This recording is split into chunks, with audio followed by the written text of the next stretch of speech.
हमारे देश की भूमि पुरातनता की ओस से ढकी और बीते युगों के अवशेषों से सजी हुई है। देश भर में बिखरे हुए पुरातनता के अवशेष हमें हमारे पूर्वजों के जीवन और विरासत की अनमोल झलक प्रस्तुत करते हैं।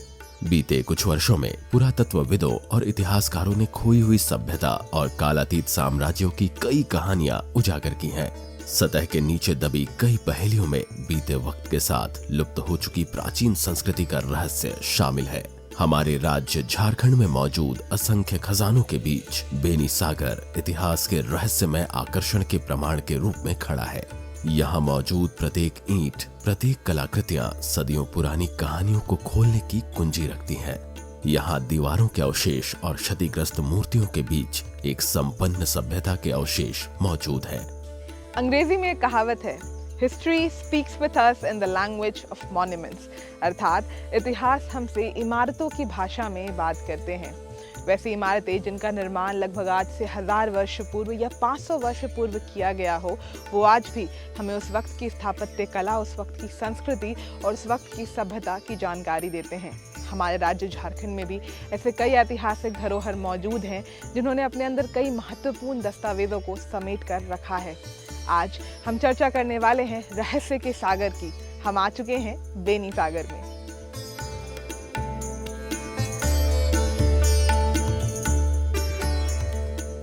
झारखंड के कोल्हान प्रमंडल के पश्चिमी सिंहभूम जिला मुख्यालय से लगभग 80 किलोमीटर दूर मझगांव प्रखंड में स्थित बेनी सागर कई अनसुलझे रहस्यों का ठिकाना है। पुरातात्विक अवशेषों के आधार पर कहा जाता है कि यह स्थान 5वीं शताब्दी से लेकर 16वीं और 17वीं शताब्दी के बीच बसा हुआ था। इस स्थान का नाम बेनीगर राजा बेनू के नाम पर रखा गया है, जिनके द्वारा बेनी सागर के भव्य तालाब का निर्माण कराया गया था। वर्ष 1840 में इस स्थान का दौरा करने वाले कर्नल टिकेल ने सबसे पहले इसकी सूचना दी थी। इसके अलावा 1875 ईस्वी में जेडी बेगलर ने उस स्थान का दौरा किया और कुछ विवरणों के साथ कुछ मूर्तियां देखी, जिसके आधार पर उन्होंने इसे 7वीं शताब्दी का बताया। स्थानीय परंपरा के अनुसार बेनू राजा ने तालाब की खुदाई की, हालांकि पुरातत्व विभाग द्वारा इसकी पुष्टि नहीं की गई है। केसी पाणिग्रही नामक इतिहासकार ने भी बेनी सागर के पुरातात्विक अवशेषों के बारे में 1956 में एक शोध पत्र भी प्रकाशित किया था। ऐतिहासिक रूप से और जो जानकारी चाहते हैं तो उसमें हम देखेंगे कि ये 1840 में पहले कर्नल टिकेल साहब ने उसको पहले विजिट किया था और उन्होंने इसमें कुछ अवशेष के बारे में जानकारी दी थी।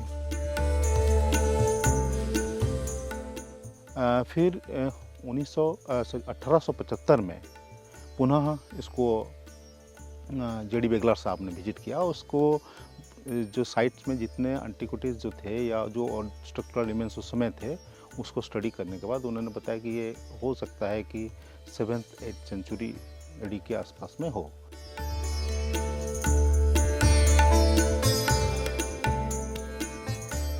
बेनी सागर पश्चिमी सिंहभूम के मंझगांव ब्लॉक में स्थित है।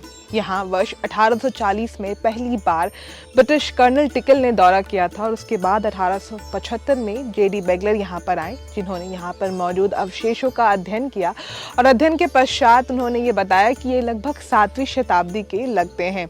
उसके बाद से न केवल विदेश से बल्कि देश से भी कई ऐसे रिसर्चर्स यहाँ पर आए और फिलहाल यहाँ पर 5 साइट्स को अंकित किया गया है, जिनके अवशेष आज से लगभग 5वीं शताब्दी से 17वीं शताब्दी के बताए जाते हैं। –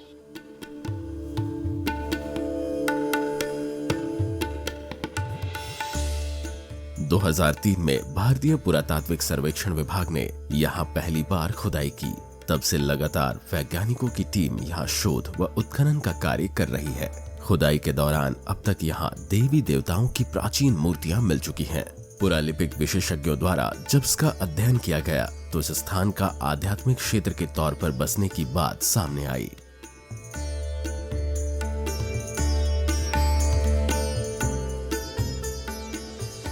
अभी हम जो खड़े हैं ये भारतीय पुरातत्व सर्वेक्षण की रांची मंडल के अधीन में बेनी सागर का जो पुरास्थल है उसमें हम लोग खड़े हुए हैं।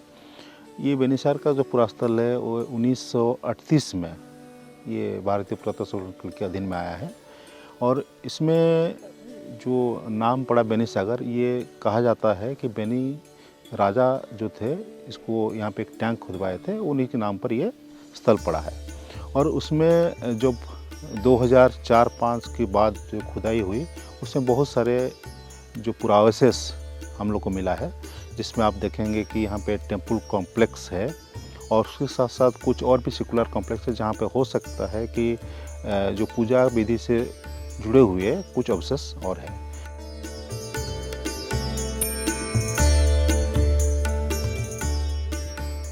भारतीय पुरातात्विक सर्वेक्षण द्वारा तालाब के दक्षिण पूर्व और पूर्वी तट की ओर की गई खुदाई से 2 पंचायतन मंदिर परिसर, धर्मनिरपेक्ष संरचनाएं, सूर्य, भैरव, लकुलिशा, अग्नि, कुबेर आदि की छवि सहित कई मूर्तिकला अवशेष प्रकाश में आए हैं। यहाँ समय समय पे उत्खनन का कार्य भी किया गया है, जिसमें 2 पंचायतन मंदिर परिसर, कुछ धर्मनिरपेक्ष भगवान अवशेष, अनेक देवी देवताओं की प्राचीन मूर्तियाँ मिली है, जिनमें सूर्य, भैरव, लकुनीश, कुबेर, गौतम बुद्ध, गणेश जी की मूर्ति मिली है। यहाँ बहुतायत मात्रा में शिवलिंग प्राप्त हुए हैं, जिससे यह बात स्पष्ट होता है कि ये राजा वास्तव में एक शिव भक्त था।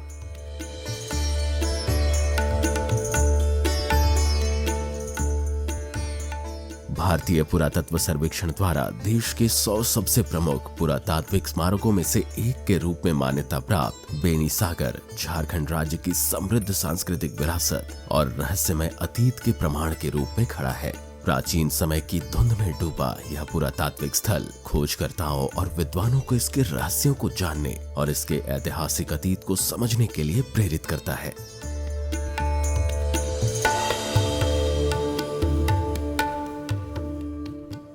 बेनी सागर भारतीय पुरातात्विक सर्वेक्षण विभाग के अंतर्गत आता है और बीते कई वर्षों से इन्हीं के द्वारा बेनी सागर का संरक्षण और संवर्धन किया जा रहा है।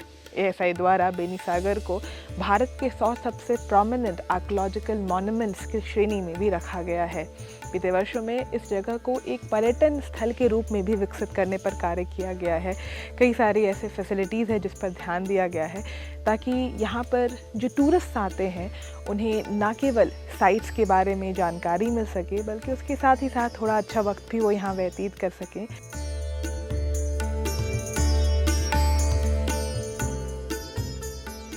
नक्काशीदार पत्थर न सिर्फ इसके पुरातन होने का प्रमाण देते हैं, बल्कि कारीगरों के उत्कृष्ट शिल्प कौशल की भी गवाही देते हैं। मिट्टी से निर्मित संरचना जो कभी दैनिक दिनचर्या और उत्सव का हिस्सा थे, आज इनके अवशेष तत्कालीन सामाजिक और सांस्कृतिक परंपराओं की झलक पेश करते हैं।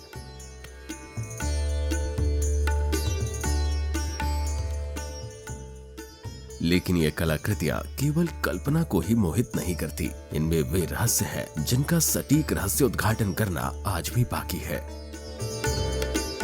बेनी सागर में जिज्ञासा प्रचुर मात्रा में है। हर खोज से नए प्रश्न और अन्वेषण के रास्ते खुलते हैं।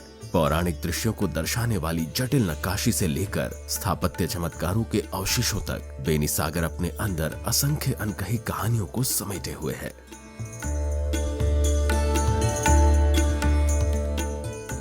इनके अलावा खुदाई स्थल से एक पत्थर की मुहर भी मिली है, जिस पर शिलालेख अंकित है। प्रियंगु धेयम चतुर्विद्या, यानी प्रियंगु नाम का एक व्यक्ति जो 4 वेदों में पारंगत था। शिलालेख की लिपि ब्राह्मी है और भाषा संस्कृत है, जिसे पुरालेख की दृष्टि से 5वीं शताब्दी ईसा पूर्व का कहा जा सकता है। कुछ विद्वानों का कहना है कि बेनी सागर से बरामद मुहर से पता चलता है कि यह शिक्षा का केंद्र था, जहां 4 वेदों की शिक्षा दी जाती थी। जो एंटिक्विटीज़ है यहाँ पे जो मिलता है, उसी क्रम में हम लोग को एक सील मिला था, जिसमें कि जो हमारे एपिग्राफी ब्रांच है उसने उसको शोध किया है। उसमें लिखा था कि प्रियंगु धेयम चतुर्विद्यम। ये माना जाता है या ये कहा जा सकता है कि ये प्रियंग नाम के कोई व्यक्ति होंगे या उनको 4 विद्या में या 4 वेद में वो पारंगत थे। तो इसका एक सील आप लोग देख सकते हैं और उसमें उसके साथ साथ कमंडल और रोजरी, जिसको अस्कमाला भी कहते हैं, वो सब चित्रित हैं इसमें।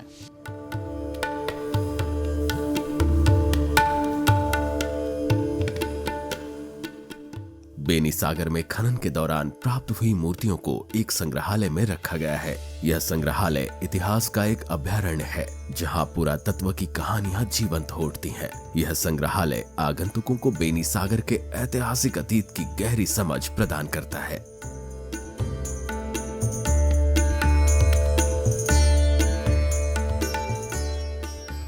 पार्क देखबा पाए किंतु एटी बहुत आगरू पुरातन जाकि आमर बंगा भंगा भंगी जिनस गुड़ाक अच्छी विराट काय बंद गोटे अच्छी बहुत सुंदर लगुच एबे भी से गुड़ाक सुरक्षित भाव में रखिंट जहा बहुत सुंदर लगुच देखवाई इतिहास जानवाई भी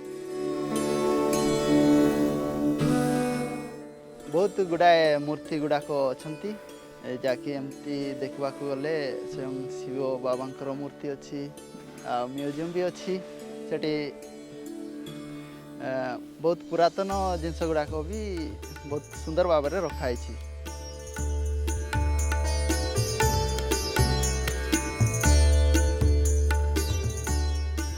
ये पहले तो ये बहुत ही जंगल टाइप के थे, लेकिन अभी जब से पुरातत्व विभाग लगे हैं इसमें थोड़ा सुंदरीकरण हो गया है और अच्छा भी लग रहा देखने में और टूरिस्ट लोग बहुत आ रहे हैं। आज हम लोग भी पिकनिक के लिए आए हुए हैं और यहाँ आने से आनंद भी लगता है या हम लोग के यहाँ से कोई बाहर से मेहमान भी आने से हम लोग उन लोग को यहाँ घुमाने लाते हैं।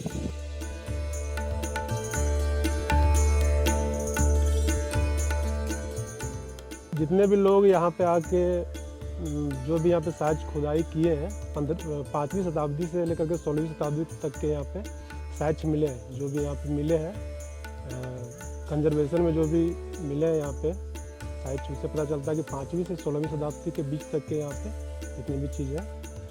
और खुदाई में यहाँ पे बहुत सारी चीज़ मिले हैं जिसमें कुछ म्यूजियम में है, कुछ और भी कहीं पे रखे गए हैं। राज्य संग्रहालय में भी है कुछ यहाँ के खुदाई के सामान।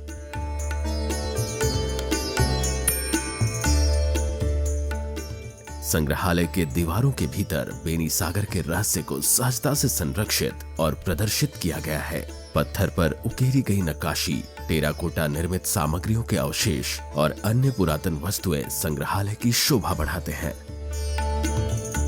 हमारा पास जो ऑब्सेस है उसको एक छोटे से शेड में रखा गया है जिसका भी आप अवलोकन कर सकते हैं, जिसमें कि बहुत सारे जो हमारा हिंदू डिटीज है उनके बारे में जानकारी मिलती है। विशेष करके जो शैव धर्म से रिलेटेड है, जैसे बहुत सारे शिवलिंग है या शिव से रिलेटेड एंटिक्विटीज यहाँ पे मिल रहे हैं।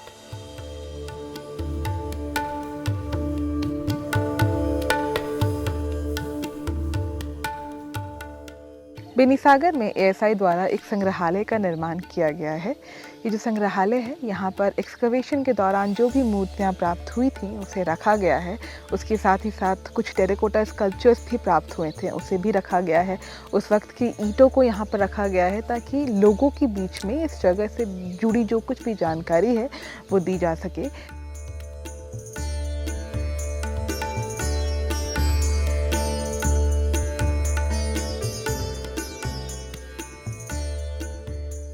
बेनी सागर ओडिशा के मयूरभंज जिला की सीमा के पास स्थित है। इतिहासकारों का कहना है कि ओडिशा से सटे क्षेत्र में कई राजाओं ने दशकों तक शासन किया। बेनी सागर में खुदाई के दौरान मिले अवशेषों से इसकी पुष्टि होती है कि यह ओडिशा के किसी राजा के द्वारा बनवाया गया होगा। यहाँ के मंदिरों की वास्तुकला ओडिशा के रेखा देवला वास्तुकला जैसी प्रतीत होती है। मयूरभंज में स्थित किचकेश्वरी मंदिर की नक्काशी और यहाँ मौजूद कलाकृतियाँ काफी हद तक बेनी सागर में प्राप्त हुए अवशेषों से मिलती जुलती हैं।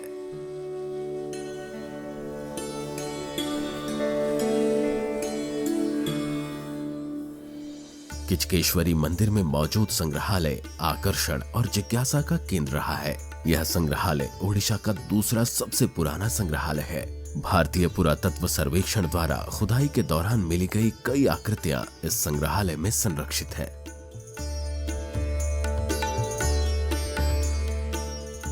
माँ का नाम किचकेश्वरी, आपका जो पुराना पौराणिक मतवाद से जो किचक का आराध्य देवी व किचक माँ को पूजा कर वो बलियान था, वो माँ किचक का आराध्य देवी, इसीलिए देवी का नाम किचकेश्वरी। लेकिन मूर्ति चामुंडा मूर्ति, दुर्गा का सबसे उग्र रूप है चामुंडा। माँ किचकेश्वरी मंदिर का तात्पर्य है वो ब्लैक ग्रेनाइट स्टोन जो वेरी कॉस्टली एंड क्वालिटी, जहाँ सारा ऑल ओवर इंडिया वही माँ का स्टोन, वो जो ब्लैक ग्रेनाइट स्टोन का मंदिर अभी तक नहीं है। ये पूरा कंप्लीट मंदिर ब्लैक ग्रेनाइट स्टोन है। ओडिशा का सर्वपुरातन और शक्तिपीठ है।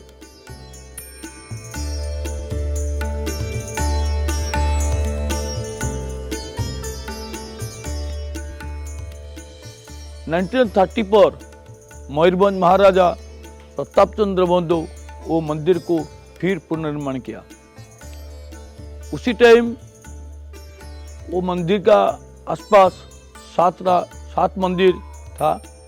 सब मंदिर का स्टेचू, उसका जो डिजाइन था, सबसे लेकर अभी तक माँ किचकेश्वरी प्रेमिसेस से 3 मंदिर है, जो कि माँ किचकेश्वरी एंड चंद्रशेखर महादेव एंड मृत्युंजय महादेव।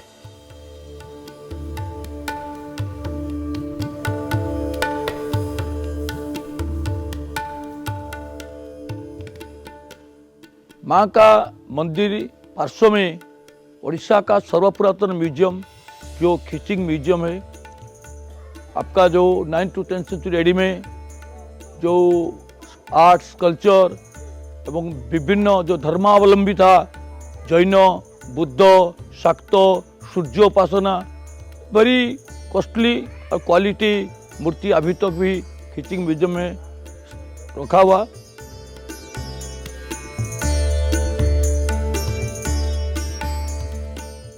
भारतीय पुरातत्व सर्वेक्षण रांची सर्कल ने पश्चिमी सिंहभूम जिले के बेनीसागर में फील्ड सीजन 2009-10 में खुदाई का काम शुरू किया। इस खुदाई के दौरान आधुनिक चारदीवारी के भीतर कई पंचायतन मंदिर उजागर हुए और अग्नि, गणेश, महिषासुर मर्दनी, सूर्य, ब्रह्मा सिरोछेदक, भैरव, लकुलिसा की मूर्तियां, कामुक दृश्यों को दर्शाने वाले पत्थर का एक पैनल और कई अन्य मूर्तियों के टुकड़े मिले। साथ ही यमुना, शिवलिंग, इसके अलावा मंदिर स्थापत्य के कई खंड यथा द्वार, चौखट, शाखाएं एवं सिरदल आदि प्राप्त हुए। जैसे शुरुआती दौर में अब बेनीसागर की बात आती है तो यही एक स्थान था जहाँ पे कि हम लोग कुछ मूर्ति को देख सकते थे, और उसके साथ साथ ये जो स्थान था पूरा जंगल से परिपूर्ण था। और इसमें जब खुदाई हुई यहाँ पे हम लोग देखेंगे कि चारों तरफ में 4 छोटे छोटे मंदिर मिले हैं। उसके साथ साथ ये मुख्य मंदिर है, तो ये पंचायतन शैली का के मंदिर को दर्शाता है। और इसमें जब आप अभी आ रहे हैं, ये आपका एक मंडप है। इस आयताकार जो मंडप है उसमें आपको अभी भी कुछ जो आर्कियोलॉजिकल रिमेन्स है वो अभी पड़ा हुआ है। उसके साथ साथ आप द्वार जो देखेंगे, जो मेन श्राइन्स हैं, इस द्वार में देखेंगे कि जो शिव द्वारपाल हैं, आप छोटे छोटे 2 आपका द्वार शाखा में उसको प्रतिष्ठित किया गया है। उसके साथ साथ अंदर में एक गर्भगृह है जिसमें कभी कोई किस तरह का मूर्ति वगैरह है नहीं। और इसमें जो भी हम लोग को अवशेष प्राप्त हुए थे खुदाई के समय में, वो भी हमारा जो छोटा सा स्कल्पचर शेड है उसमें रखा गया है।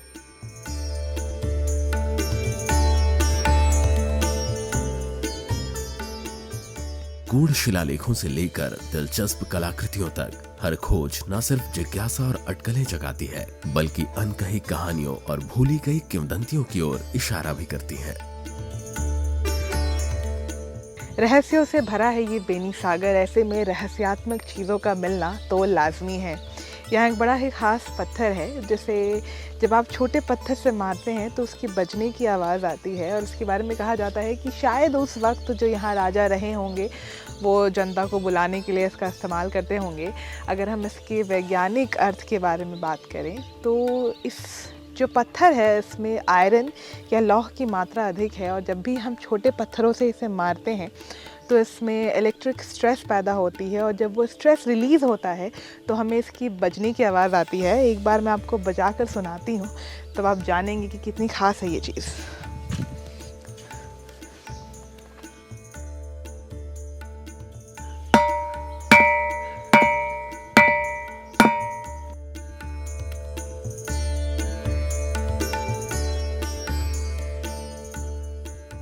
यहाँ प्राप्त हुए काम और मैथुन दृश्यों वाले पाषाणों के आधार पर यह अनुमान लगाया जाता है कि उन दिनों काम शिक्षा समाज के लिए वर्जित विषय नहीं था। इतिहासकारों का अनुमान है कि बेनीसागर तंत्रवाद और शैववाद प्रभावित क्षेत्र था, जहां कामुकता की खोज आध्यात्मिक प्रथाओं के साथ जुड़ी हुई थी। इस सांस्कृतिक परिवेश में यौन शिक्षा को छाया में नहीं रखा गया, बल्कि जीवन की यात्रा के एक अभिन्न अंग के रूप में अपनाया गया था।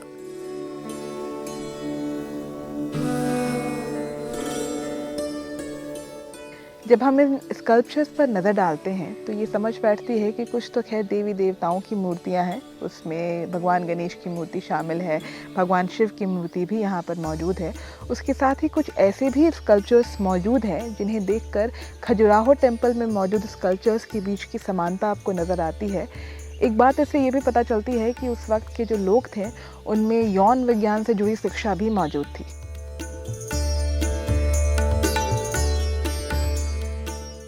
यह स्थल मूर्तियों और पत्थर की आकृतियों की एक श्रृंखला से सुसज्जित है, जिनमें से प्रत्येक तत्कालीन शिल्प कौशल और पुरातनता की गवाही देते हैं। यह अवशेष प्राचीन मान्यता, सामाजिक रीति रिवाज और दैनिक जीवन की झलक पेश करके हमें अपने अतीत की ओर ले जाते हैं।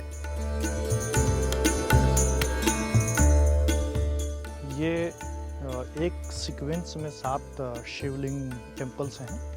ये 2018 में हम लोगों ने इसकी खुदाई की थी। यहाँ पे एक मॉन्ड हुआ करता था जो थोड़ा सा एलिवेटेड एरिया होता है, तो हम लोगों ने सोचा कि इसको थोड़ा एक्सकेवेट करके देखा जाए कि इस मॉन्ड के नीचे क्या है, क्योंकि आमतौर से जो स्ट्रक्चर्स होते हैं वो मॉन्ड के नीचे ही होते हैं। तो हम लोगों ने इस चीज़ को देखा और 2018 में हम लोगों ने इसकी खुदाई की। तो जब खुदाई करते चले गए, एक के बाद मंदिर आते चले गए, और ये कुल 7 शिव मंदिर के रिमेन्स हैं, जिसमें एक सबसे अच्छी बात तो ये है कि 7 में से 6 जगह पे शिवलिंग है और एक जो लास्ट वाला है उसमें शिवलिंग अभी नहीं है, मिसिंग है। तो फर्दर इसके अलावा और भी कुछ दूसरे एरिया में हम लोग कोशिश कर रहे हैं कि इसकी खुदाई करके और भी देखा जाए कि क्या इस तरीके से एक सीक्वेंस में और टेम्पल्स यहाँ पे हैं कि नहीं।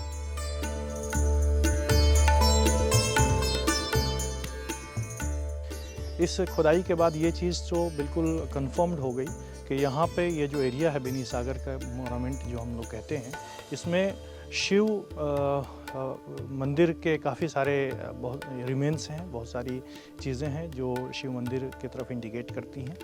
हमारे जो स्कल्पचर शेड में भी बहुत सारे शिव लिंग रखे हुए हैं, जिससे हमें पता चलता है कि यहाँ पे जो लोग रहा करते थे वो शिव की पूजा किया करते थे। अभी जो हम यहाँ पे खड़े हुए हैं ये ईस्टर्न एम्बैंकमेंट पर खड़े हैं, और इस ईस्टर्न एम्बैंकमेंट में आप देखेंगे 2 हम लोग का प्रमुख मंदिर है यहाँ पे। मुख्यतः ये लगता है कि ये शैव मंदिर होंगे। इसके साथ साथ एक उनके साथ रहने की व्यवस्था भी है, जो साथ में एक कॉम्प्लेक्स है। तो मूल रूप से जो हम लोग को दोनों कॉम्प्लेक्स है, इसमें एक में मंडप और उसके साथ गर्भगृह भी है, और एक में सिर्फ गर्भगृह का ही संरचना देखने को मिलता है।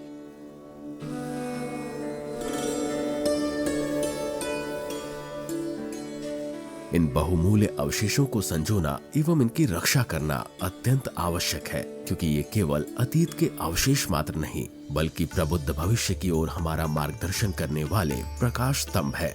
यह स्थल निरंतर अनुसंधान और अध्ययन का केंद्र बिंदु बन गया है। विशेषज्ञ इस परिसर के भीतर खोजी गई मूर्तियों, पत्थर की आकृतियों और अन्य पुरातात्विक अवशेषों की सावधानी पूर्वक जांच कर रहे हैं। जैसा कि आप देख रहे हैं, इस क्षेत्र को 2003 से राज्य सर्कल अपने अंडर में लिए हुए हैं तथा यहाँ पे संरक्षण और विकास का काम कर रहे हैं। संरक्षण में आप देख रहे होंगे कि पुरानी पद्धति का जो मटेरियल यूज़ किया गया है, हम भी वही यूज़ करते हैं, जैसे कि आपका चूना हुआ, सुर्खी हुई, गुड़, बेल, इस तरह की सामग्री का उपयोग करके निरंतर हम इसका विकास करते रहते हैं, संरक्षण करते रहते हैं।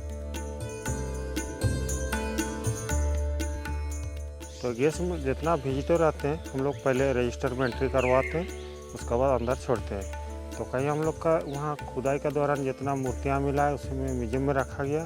तो म्यूजियम में अगर कोई विजिटर जाते हैं तो मूर्तियाँ को नहीं छूने के लिए हम लोग बोलते हैं, और मोनूमेंट अंदर जो ईंट हम लोग को निकला हुआ है, ईंट का अंदर नहीं चढ़ने के लिए बोलते हैं। उसमें भीतर सारे ऐतिहासिक देखने के लिए झारखंड, उड़ीसा चारों ओर से आते हैं।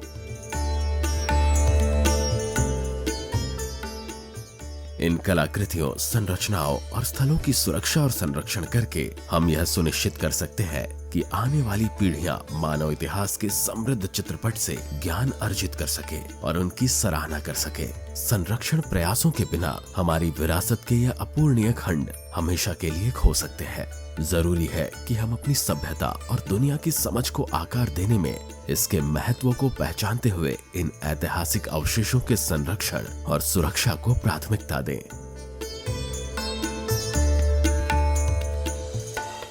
बिना अपने इतिहास की जानकारी के अपने भविष्य को समझना काफ़ी कठिन हो जाता है। ये हमारी जिम्मेदारी बन जाती है कि वैसे धरोहर जो हमारे पूर्वज हमें सौंप कर गए हैं, हम उसका संरक्षण करें और उसी रूप में हमारे आने वाले जनरेशन्स को सौंप कर जाएं। बेनी सागर में वर्ष प्रतिवर्ष ASI द्वारा होने वाले उत्खनन से कई ज़रूरी इतिहास के दस्तावेज़ों के बारे में पता चला है। ज़रूरी है कि इसका संरक्षण तो किया जाए ही, उसके साथ ही राज्य के जो लोग हैं, जो बुद्धिजीवी हैं, उनके प्रति भी इस स्थान के बारे में जागरूकता बढ़े और न केवल झारखंड के लोग बल्कि देश भर के लोग बेनी सागर से जुड़े इतिहास के बारे में जान सकें।